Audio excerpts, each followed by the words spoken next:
हम तो डूबेंगे सनम लेकिन तुमको भी लेकर डूबेंगे। हर साल आईपीएल में यही होता है। वो जो नीचे वाली टीमें होती हैं वो दो चार के सपने तोड़कर जाती है और वही काम एसआरएच ने लखनऊ के घर में घुसकर किया। लखनऊ में होता है ना, पहले आप तो कहे हाँ आज हम ही लेकर जाएंगे पॉइंट्स हराकर, और एसआरएच ने सिर्फ पॉइंट नहीं लिया बल्कि इतिहास भी रच दिया, क्योंकि एसआरएच लखनऊ के अंदर सबसे बड़ी जीत दर्ज करने वाली टीम बन गई है। जो रन चेज उन्होंने चेज किया है 205 प्लस का, वो लखनऊ के इतिहास में पहली बार है। हालांकि लखनऊ आज दिल टूटा टूटा होगा क्योंकि लखनऊ सुपर जायंट्स इस आईपीएल से बाहर हो गई है। कई लोग कह रहे हैं कि ये तो भला हो केएल राहुल का, जिनसे बवाल करके गोयनका साहब पिछले साल के बाद इस साल अपनी इमेज सुधार रहे हैं, नहीं तो ऋषभ पंत के साथ आज कांड हो जाता। पूरे सीजन में ऋषभ पंत फ्लॉप रहे और आज मैच भी जो है वो हार गए। मतलब आपको ये बात जानकर थोड़ी हैरान कर सकती है कि आईपीएल के इतिहास में लखनऊ जायंट्स ने कभी भी 200 प्लस बनाने के बाद लखनऊ में मैच नहीं हारा था। इस सीजन वो 2 बार हार गए। आपको यह भी जानकर हैरानी होगी कि ऋषभ पंत वो भी अपने जीवन में 200 प्लस बनने के बाद कैप्टन के तौर पर मैच नहीं हारे थे, वो भी हार गए। अब लखनऊ के लिए ऋषभ मनहूस हो गए हैं या मनहूस लखनऊ ऋषभ के लिए हो गई है, ये फैसला हम गोयनका साहब ऋषभ पंत पर छोड़ देते हैं। लेकिन जो कुछ रहा वो इस सीजन में इन दोनों के लिए भुलाने वाला रहा, क्योंकि इस साल इतनी चोट लगी, जो खिलाड़ी आ रहा है वो चोटिल, मोहसिन खान चोटिल, मयंक यादव चोटिल, और भी जो आए वो चोटिल, और इसीलिए नतीजा रहा कि Lucknow thank you so much हो गई। Gujarat Titans, RCB, Punjab playoff में पहुंच गई है। KKR, Lucknow, SRH, Rajasthan, CSK ये बाहर हो गई है। अब एक स्पॉट है और 2 टीमें हैं। गब्बर वाली स्टाइल में कहे तो बड़ी नाइंसाफी है। एक आदमी और 2 बीमार बैठे, एक अनार 2 बीमार, एक मुंबई एक दिल्ली। जो जीतेगा वो यहां से क्वालिफाई कर जाएगा। चांसेस तो यही कहानी कह रहे हैं। इस मैच की कहानी की बात करें तो लखनऊ ने 205 बनाए थे और 18 ओवर 2 गेंद में एसआरएच ने 206 बना दिए। एसआरएच डोमिनेट कर रही थी इस मैच में क्योंकि अभिषेक शर्मा ने डोमिनेट किया। 20 गेंद पर 59 रन। रवि बिश्नोई जो इनके मेन बॉलर थे, उनके 1 ओवर में 26 रन। मतलब आतिशबाजी कैसे की जाती है वो आप अभिषेक शर्मा से सीख सकते थे। और 1 मैन शो शुरू में दिखाया और उसका नतीजा ये रहा कि ये टीम जो है ये बिल्कुल एक तरफा हो गई। थोड़ा थोड़ा कंट्रीब्यूशन सबका रहा और नतीजा ये रहा कि हैदराबाद जो है वो 6 विकेट से ये मैच जीत गई है। बढ़िया जीती यार, हैदराबाद को सब अच्छा रहा है। हारे तो ऋषभ पंत है क्योंकि 6 गेंद पे 7 रन बनाए। और हमने जैसा कहा इस सीजन के पहले लखनऊ कभी भी 200 बनाकर नहीं हारी थी, ना ऋषभ हारे थे। इस बार दोनों इतिहास हो गया और दोनों बड़े परेशान है कि ऐसा हुआ क्यों। क्योंकि ऋषभ की टीम अच्छा खेल रही थी। मतलब ऋषभ की टीम अगर आप बल्लेबाजी देखोगे तो ऋषभ को छोड़कर ऊपर बल्लेबाजी अच्छी थी। ऋषभ के ऊपर 2 खिलाड़ी 170 के स्ट्राइक रेट, ऋषभ के नीचे वाला 170 स्ट्राइक रेट। ऋषभ बाबू बीच में आए, वो फ्लॉप हो गए। एज अ कैप्टन भी फ्लॉप हो गए, एज अ बैट्समैन भी फ्लॉप हो गए। मुझे लगता है टीम इंडिया में भी उनका मुश्किल है T20 फॉर्मेट में, और टेस्ट में कैप्टनसी भी शायद उन्होंने इसी वजह से खो दी, वरना वो पक्का थे। हालांकि लखनऊ की टीम ऋषभ के खेले बगैर भी एक टाइम अच्छा खेल रही थी। 15 ओवर 4 गेंद में 159 रन थे, लेकिन उसके बाद वो बहुत नहीं बना पाए और यही वजह रही कि एसआरएच ने 18 ओवर 2 गेंद में ये मैच आसानी से जीत लिया। एसआरएच जीती है, जीत आप भी सकते हो। एक आसान सवाल का जवाब देकर आपको सिर्फ इतना बताना है कि क्या सीएसके जो है वो आरआर को हराएगी? आसान सवाल। 2 हारी हुई टीमों में कौन ज्यादा हारा हुआ है वो आप बता दो, सीएसके या आरआर, दोनों में से कौन सी टीम है जो जीत के जाएगी?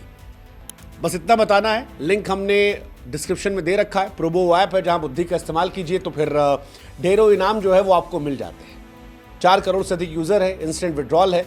बुद्धि लगाइएगा, इस सवाल का जवाब दीजिएगा। बुद्धि वैसे आजकल दिग्वेश राठी नहीं लगा रहे, तभी तो हर मैच में जुर्माना लग रहा है। इस मैच में फिर लफड़ा कर लिया।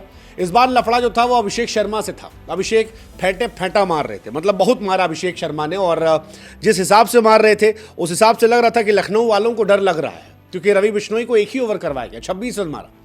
लेकिन फिर दिग्वेश राठी आए और दिग्वेश राठी गेंद पर अभिषेक शर्मा आउट हो गए, और जब आउट हुए तो दिग्वेश राठी थोड़ा ओवर एक्सप्रेसिव हो गए। ऐसा लगा कि शायद नहीं करना चाहिए था, मतलब वापस जा चल, ये कर वो कर। अभिषेक थोड़ा इंटरनेशनल प्लेयर है, दिग्वेश इस साल आए हैं। खुद सहवाग ने कह दिया कि भैया कि दिग्वेश क्या लेने आए हैं, मतलब 2 मैच में जुर्माना लग गया, 30 लाख रुपए तो बेचारे कुल लेकर आए हैं, उसमें भी 2 मैच में जुर्माना लग गया है, इस मैच में भी लगने वाला है, तो क्या करना है? हालांकि जिस हिसाब से लड़ाई हुई थी, एक टाइम तो लगा कि कहीं मारा पिटाई तो नहीं हो जाएगी। अंपायर आए, दोनों को हटाया, जबरदस्त लड़ाई थी। मतलब ऐसी लड़ाई ठीक ठाक हो गई थी, मतलब स्तर पर कम होती है। दिग्वेश राठी ने बॉल फेंकी, अभिषेक आउट हुए, दिग्वेश सेलिब्रेट करते हैं, अभिषेक शर्मा कहते निकल यहाँ से, और फिर दोनों लड़ते हैं। अभिषेक शर्मा भी मान लो बाद में कहते हैं कि तुम्हारा झोंटा पकड़ के मुक्का मार के मारेंगे, नाच के गिर जाओगे। कुछ ऐसे उन्होंने भी किया था कि ऐसे बाल पकड़ के झोंटा तुम्हारा ये कर देंगे, वो कर देंगे, ये सब आया और काफ़ी तमाशा हुआ। हालांकि पोस्ट मैच सब शांत हो गया, दोनों ने हाथ मिलाया, गले लगे, सब दिखाई पड़ा। वहाँ पर ऑल इज वेल करवा दिया गया था। राजीव शुक्ला आ गए तो ऑल इज वेल हो रहा था और वो हो जाता। लेकिन सवाल ये कि ऋषभ की जिंदगी में ऑल इज वेल कब होगा, क्योंकि ऋषभ पंत इस मैच में भी फ्लॉप थे और पूरे सीजन फ्लॉप रहे। 6 बॉल 7 रन। आज उन्होंने अपने आप को प्रमोट किया था। उनकी टीम उनके लिए बहुत सारे कार्ड लगाती है कि उनकी आंखों में भूख है, ये है, वो है, लेकिन ऋषभ बाबू का क्या होगा, ये बड़ी समस्या वाली बात हो गई है। मतलब आईपीएल 2025 ऋषभ पंत के लिए भूलने वाला साल हो गया। 11 इनिंग में 135 रन, 12 का एवरेज, स्ट्राइक रेट जो है वो भी खत्म है। मतलब अगर सीएसके वाला एक मैच हटा दो जिसमें 63 रन ऋषभ पंत ने बनाए थे, तो 10 मैच में ऋषभ पंत ने 72 रन बनाए। ये लोवेस्ट एवरेज है किसी विकेटकीपर का आईपीएल की हिस्ट्री में, लोवेस्ट एवरेज। मतलब 14 साल पहले नमन ओझा ने इससे गंदा खेला था, ऋषभ उससे भी गंदा खेल गए हिस्ट्री का। Lowest average by any captain, ये भी इनका आ गया। मॉर्गन का एक साल था 2021 वाला, ये इनका आ गया इस साल। सबसे खत्म ईयर इनका है। मतलब ये बहुत बहुत बहुत परेशानी वाला हो गया। मतलब कि ऋषभ को हो क्या गया है। लोग सोच रहे थे कि इस बार बीच में ब्रेक मिला था, शायद एक फ्रेश स्टार्ट होगा, लेकिन वो भी नहीं हुआ। लेकिन अभिषेक ने स्टार्ट लिया भाई साहब। रवि बिश्नोई को जो मारा है ना आज, छक्का छक्का छक्का छक्का, 4 बॉल में बैक टू बैक, मजा आ गया यार, मजा आ गया था, अद्भुत था। रवि बिश्नोई की जो पिटाई हुई, रवि दोबारा ओवर नहीं आए और यही वजह थी कि मैच वो हारे हैं। एसआरएच के लिए 50 रन यार, लोग बड़ा मारते हैं। 2 बार ट्रेविस हेड ने 16 पे मारा, अभिषेक ने 16 पे मारा है, अभिषेक ने 18 पे मारा, 19 से मारा है। यार ये खिलाड़ी है T20 वाले, जिस दिन चलेंगे आपको एक तरफा जिता के जाएंगे। 50+ रन 250 के स्ट्राइक रेट से अभिषेक शर्मा 4 बार बना चुके हैं। और ये रिकॉर्ड किसके नाम जानते हैं आप? पोलार्ड के नाम है, पूरन के नाम है, ट्रेविस हेड के नाम 3 ही है। सबसे ज्यादा छक्का की अगर आप बात करोगे तो अभिषेक शर्मा के नाम 2024 सबसे ज्यादा छक्का है, 65 छक्का, कोई आसपास नहीं है। माकरन ने भी अच्छा खेला इस मैच में, अच्छे रन बनाए। मेरी उम्मीद से बेहतर इस साल वो खेले। जब उन्हें एसआरएच से निकाला गया था, मुझे लगा था शायद T20 में इतने सक्सेसफुल वो नहीं होंगे, बट अलग खेला उन्होंने, अलग खेला उन्होंने, दिखाया कि वो अलग दमखम के। लखनऊ की टीम अच्छी थी यार, मिच मार्श भी जबरदस्त प्लेयर थे, आज भी अच्छा खेला मिच मार्श ने। पूरे सीजन वो ब्रिलियंट थे, 35 छक्का एक आईपीएल सीजन में। निकोलस पूरन ब्रिलियंट थे, लेकिन प्रॉब्लम ये थी कि ये 3 ही ब्रिलियंट थे। चौथा कोई ब्रिलियंट होता तो शायद लखनऊ की कहानी अलग होती। अब सवाल यही कि लखनऊ यहां से क्या करेगा? क्या ऋषभ पंत को कंटिन्यू करेगा या आने वाले टाइम में ऋषभ को छोड़ दिया जाएगा कि ठीक है अब तुम देखो हो गया तुम्हारा? लगता यही है। 27 करोड़ में ऋषभ पंत को क्यों रखेंगे? अगर वो ऋषभ को छोड़ भी दे, दोबारा ले ले, तो भी 15-20 करोड़ में पा जाएंगे। क्या कोई 15-20 करोड़ भी देगा? राहुल 12 करोड़ 14 करोड़ बिके थे, 10-12 करोड़ में ऋषभ पंत मिल जाएंगे अगर उनको छोड़ भी देते तो। 27 करोड़ इज टू मच, और जो परफॉर्मेंस हुई है उसके बाद तो बिल्कुल टू मच। क्या लगता है आपको ऋषभ का भविष्य क्या होगा?